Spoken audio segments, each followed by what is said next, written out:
Hey everyone, so I believe you guys have seen me do this before, just with different items. I might have had shrimp in that too, although I don't think so. I think that day I just did it with chicken. But we are cleaning our shrimp here, and then we are going to devein them, of course. I like to leave the tails on just because it's prettier in my opinion, and it's where the flavor is. Now you just use your paring knife and gently just open it up down the back.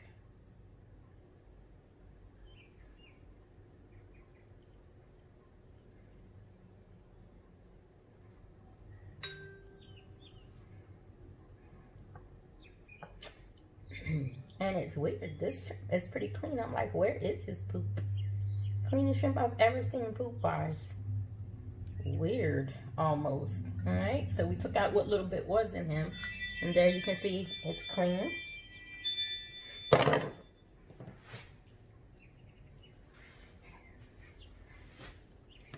All right,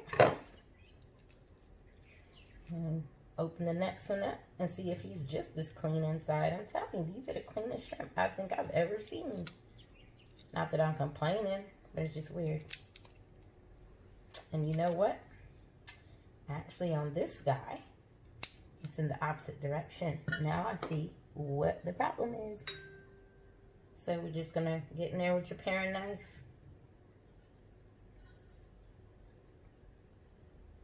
Just going to gently just pull that vein out.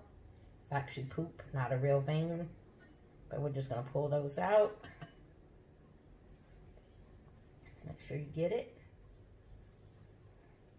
I don't know how many years as a youngster, I probably ate shrimp with that in there and didn't know that I shouldn't be eating it. Ha. You live and you learn. I just want to make sure I got it all.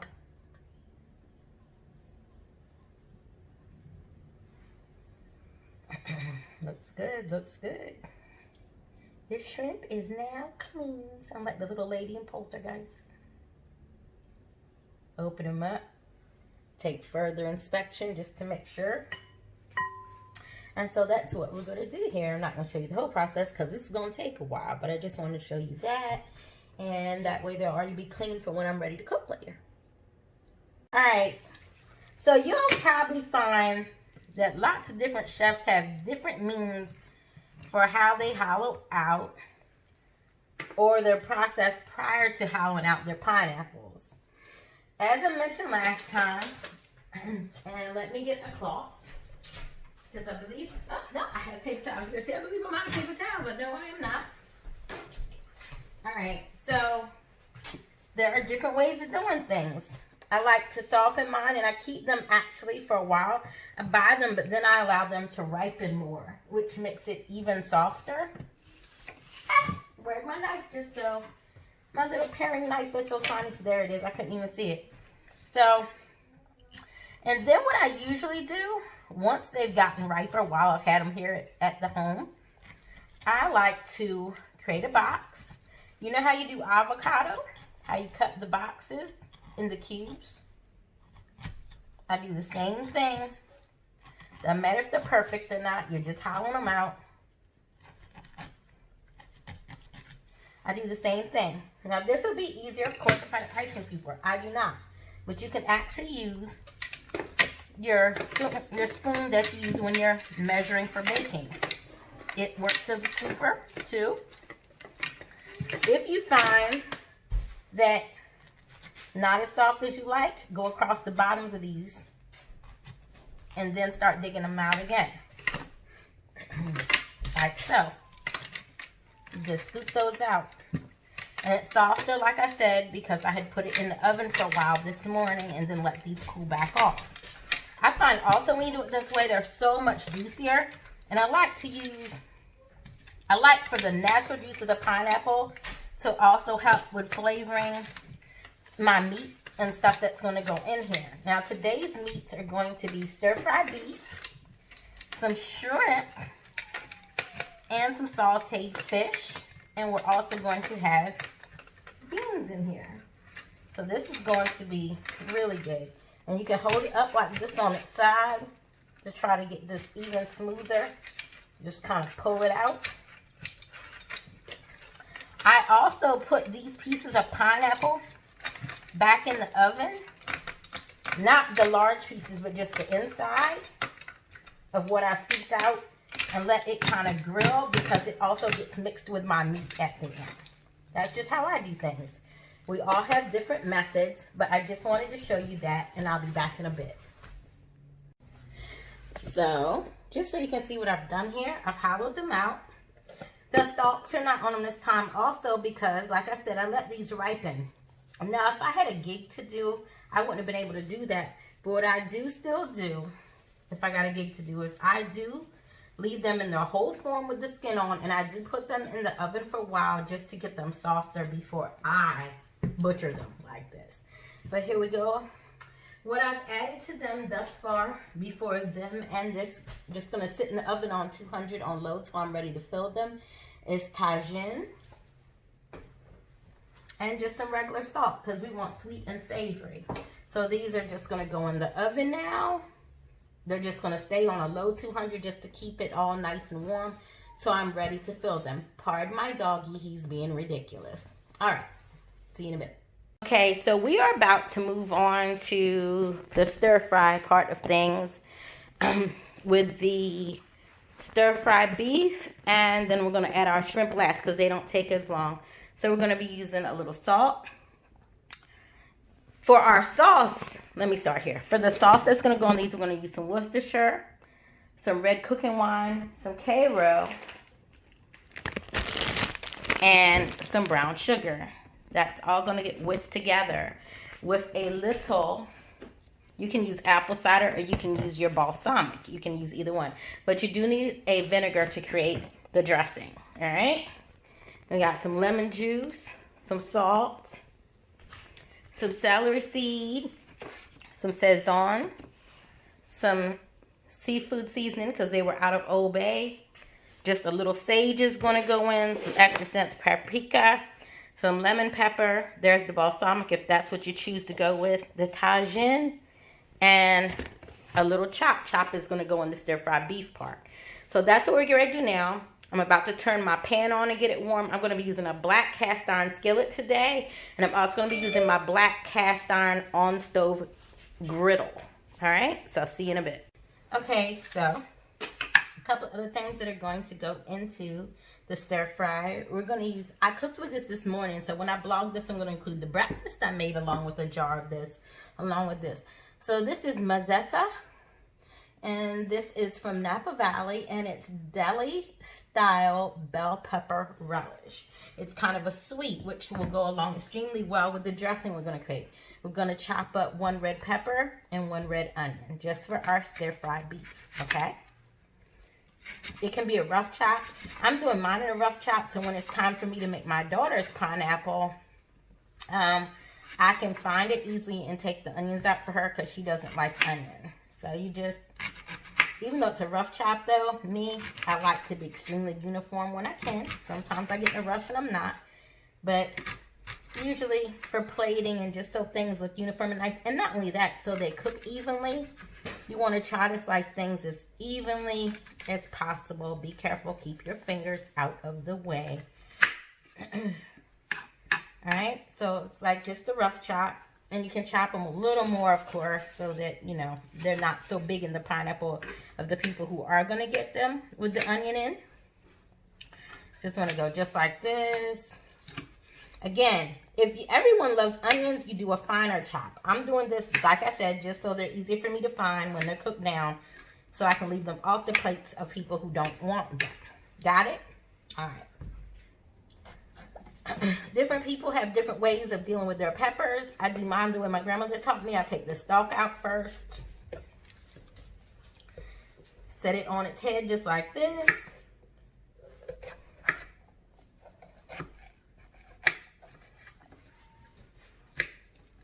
And actually, what I normally do is I cut it in half, like so.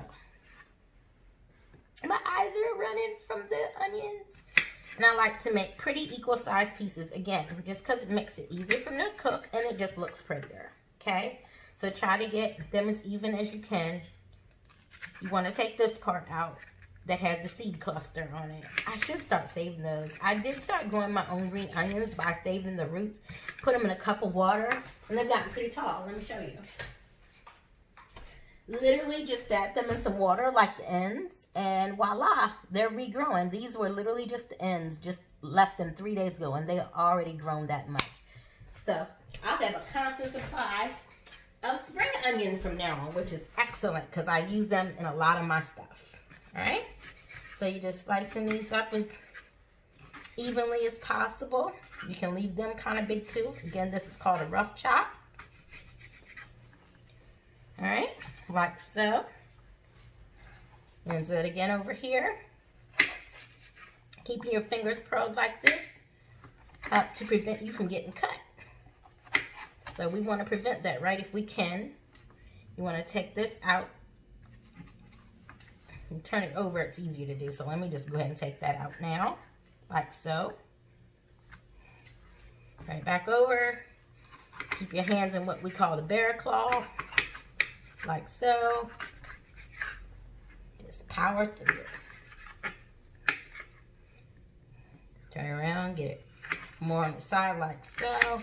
Ooh, my eyes are running over here. All right, and that's it. So now what we're gonna do is we're gonna go ahead and let that oil. I'm gonna use some olive oil in a pan. My beef stir fry meat was already marinating, so, and to marinate that I use a little mojo season and some salt and some lemon pepper. Not much other than that. All right. Pop this open to break the seal so we're ready to go when we need it. I'm going to do the same thing with our Worcestershire, so we're ready to use it.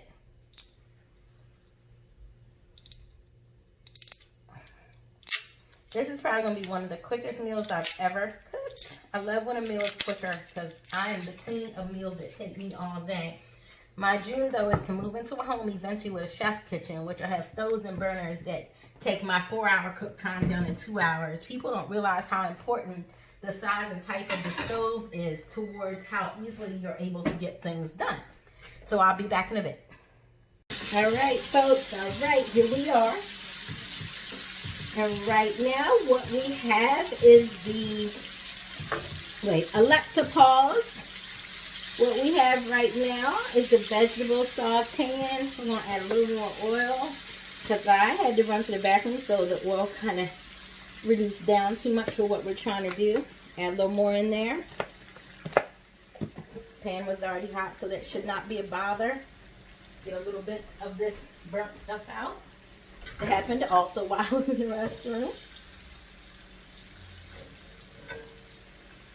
Alright, good to go. Alright, so you're just gonna like stir this around like so, and you're gonna bring it back up to temp. Bring it back up because we're going to put this meat in. This meat is not bad. It has been marinating all day. Because it's been marinating, the color of it has changed. But it was taken fresh out earlier with marinade added to it, and then it was cooked back in the fridge. So this is what happens to meat when you use the marinade. It soaks it up, and sometimes the meat takes on the color of your marinade. But if you know you follow food safety procedure and how to keep it at what temperature, you should be fine. So I'm going to let these sweat down a little more, which won't take very long. And then we're going to add the beef. I'll be back in just a second. Alright, so we've added in the beef.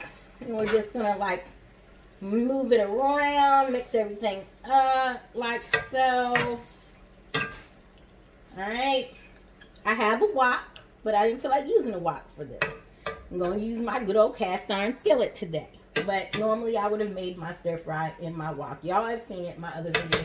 My crazily stupid sized wok. Alright, now we're going to add just a little Sazon to this also. Sazon, for those of you who don't know what that is, just showed it to you.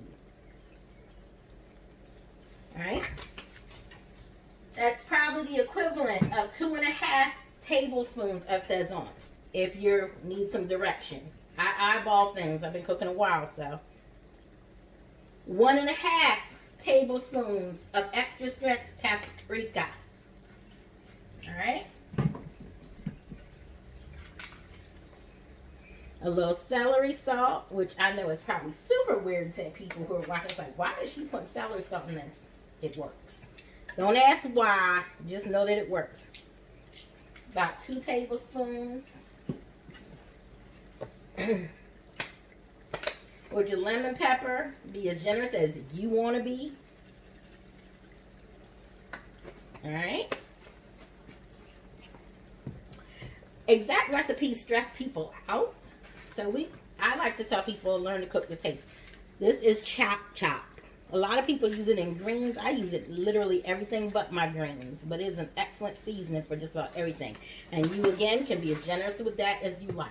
With your lemon pepper and your chop, be as generous as you want to. Got it? Good. Alright. This is going to go in after this cooks down some. Right before we're ready to add the shrimp. Alright? So you just want to stir and fry. Literally the definition. Stir and fry. I'll be back in a bit. Alright. So it's time to add the shrimp. I'm going to turn the heat down. Because this is going to be more of a simmer. Shrimp don't take long. In fact, this is going to be super quick. So before you even put your shrimp in, because this needs to be so quick so you don't overcook them. We're going to get them seasoned the way we want. Here's the shrimp I cleaned earlier. This is, I can't remember what I bought. I think it's 2 pounds or 3 pounds of wild caught shrimp. I can't remember if they're Argentinian or what they were. It's been a little bit, pardon. We're going to use some freeze-dried sage in there. Went way too much. We're going to pour that back. Glad it didn't hit the shrimp, because otherwise we'd have to throw it away. Could not cross-contaminate like that. A little Tajin. I'd say 1 tablespoon of Tajin. So in the shrimp, we've gone seafood seasoning, we've gone dry aged sage, and we've gone Tajin. And the final thing is going to be minced garlic. Well, not the final, because we are going to incorporate some of this relish, but that's going in the pan itself. Right now, we're just finishing up the shrimp. I love garlic. It's good for you. It helps me with my skin condition, and so I really love it. The more garlic I can consume, the clearer my psoriasis gets, which I love. So I'm just taking my spatula and tossing all this around together. This is what it looks like as it's coming together.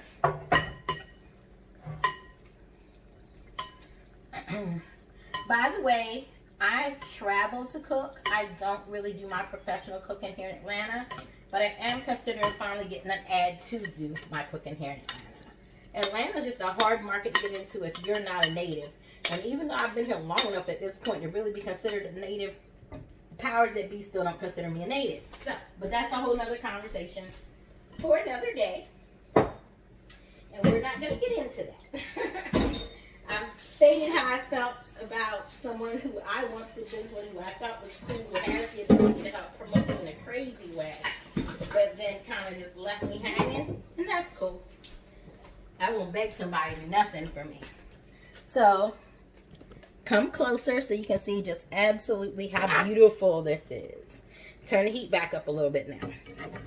Still don't want it up too much, because like I said, we just want to mix this, get a nice coating on it. Then we're going to pop the lid on it and let it kind of steam itself the rest of the way. This is a quick but really beautiful dish to make. Once you put this in those pineapples, ooh-wee. So I will be back in a bit to show you what this looks like once these are done steaming. I think everyone here knows what shrimp is supposed to look like when it's, wow, Just made a mess. When you're done steaming it, and I'm also going to get this griddle on because we are also going to be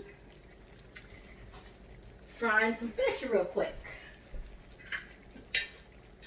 Alright, so I'm going to put this on. And in fact, we're going to cook these till they're really not quite done because the cast iron pan holds heat.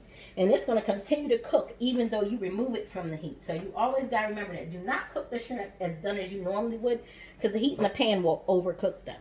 Alright, I'll be back in a bit. Alright, just showing you this. The shrimp is coming along. I'm about to turn the heat off because we do not want to overcook them.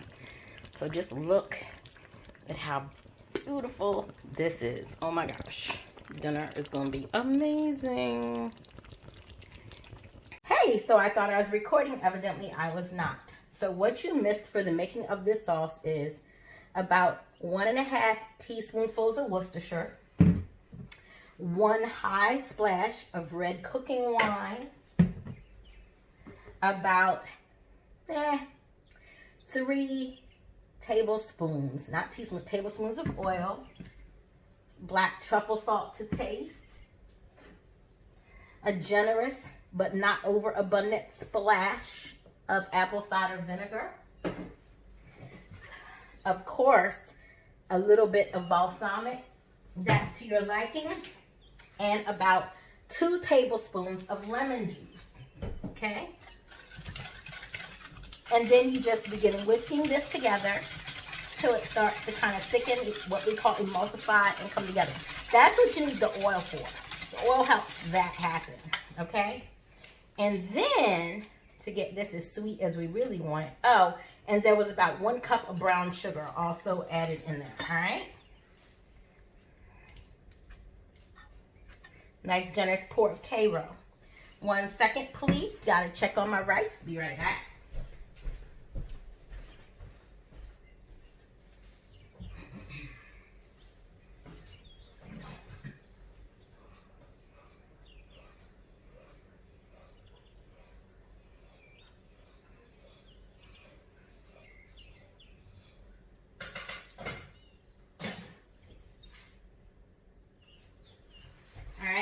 Turn my rice down low.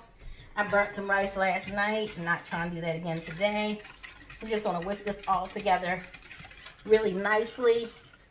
You can see it kind of thickening and just coming together great there.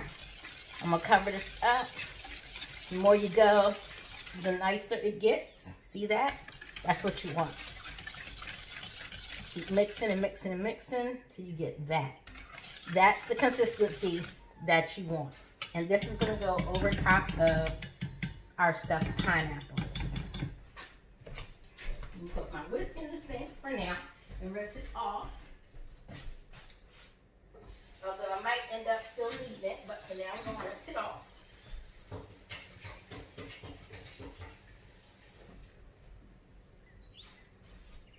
And until this is ready, we're just going to cover this up with a little bit of foil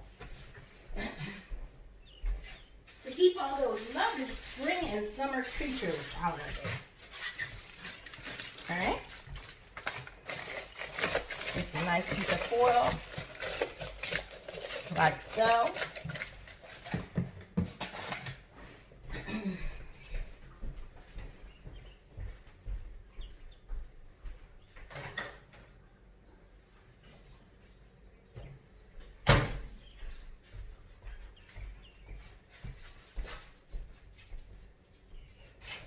And now we're going to start working with our fish.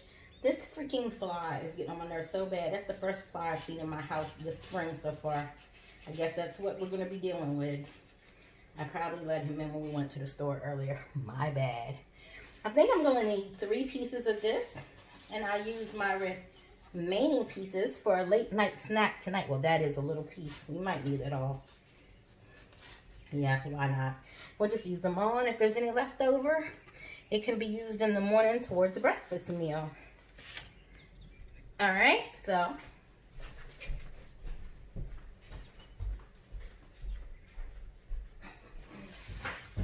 I'll stir my rice again while pause over here real quick. I'm paranoid now, y'all, about my rice after how my rice went last night and not having a repeat of that today. Carefully stirring this lovely, beautiful Sazon rice over here. Okay.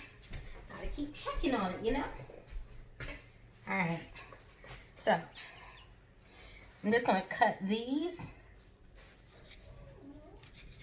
up into this size, but then we're going to break them apart even more when we're ready to put them in the pineapple. I just don't want them to be super tiny and be trying to flip them on the griddler, so that's why I'm leaving them kind of in bigger chunks.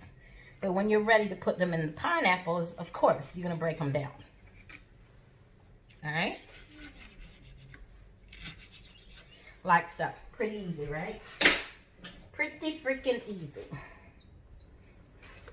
You'll want to season both sides. Notice how I've seasoned literally every layer of this meal. That's what you have to do when you're cooking. You season all your layers so nothing gets muddled and lost. All right.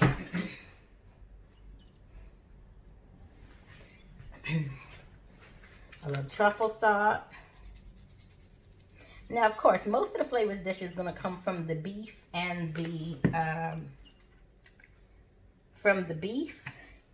and of course the shrimp, but you still want to season this too. Like you just really do. You want to make sure everything is seasoned. Every last nook and cranny of your dish needs flavor. So I'm gonna finish seasoning these and I'll be back when I've got them on the grill. All right, guys, so this is the part I forgot to explain. For that sauce, you are gonna put that on the stove and cook it on low. Otherwise, you're gonna have grainy sugar in it. I should have told you that. My bad. Also, you can see the grill is on, the griddler. Working on this rice. I usually buy jasmine rice. I absolutely hate this rice. I just don't like the texture of it, but I bought a big bag of it, so we're working our way through it. We're just about there, so I'm going to be turning that off in a minute. But in the meantime, it's time to get this fish going. So, I just want to show you me getting it on. You should hear that sizzle. Let me turn my alarm off. If you don't hear that sizzle, it's not, your pan is not hot enough or your grill is not hot enough, all right?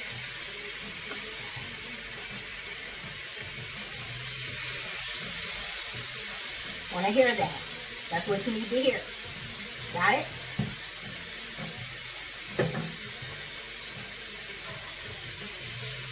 Let it sit for a little, just a few minutes. Don't want to overcook it. Nothing's worse than overcooked fish. Just want to show you where I'm at and things, and I'll be back in a bit.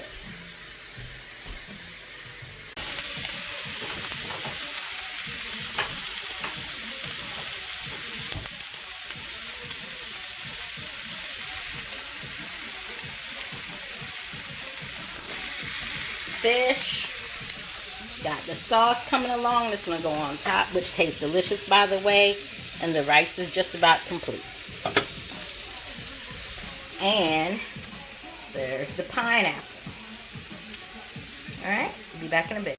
All right, so we are getting this together piece by piece, bit by bit. So the first layer, of course, is going to be your Sazon rice, right?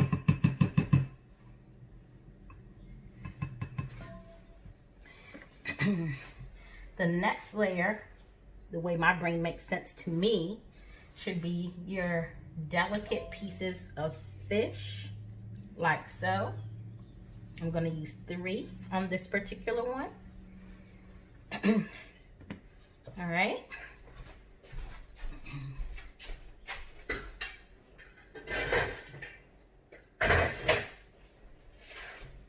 One momento. Find it somewhere to sit stuff down.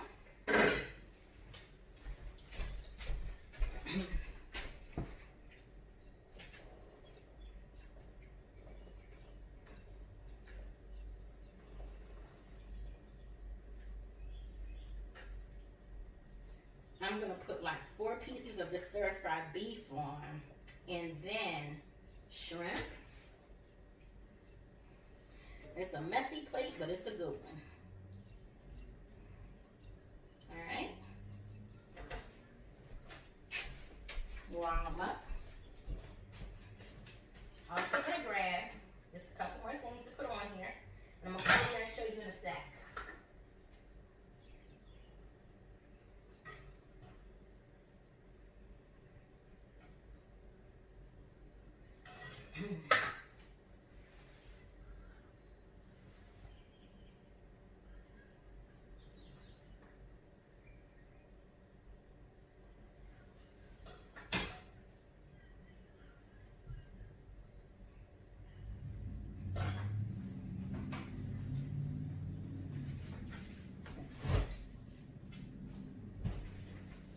Guys, just when you have little space, you try to do things in a way where you don't have to keep walking around, because the last thing I want is for my plate to fall, right?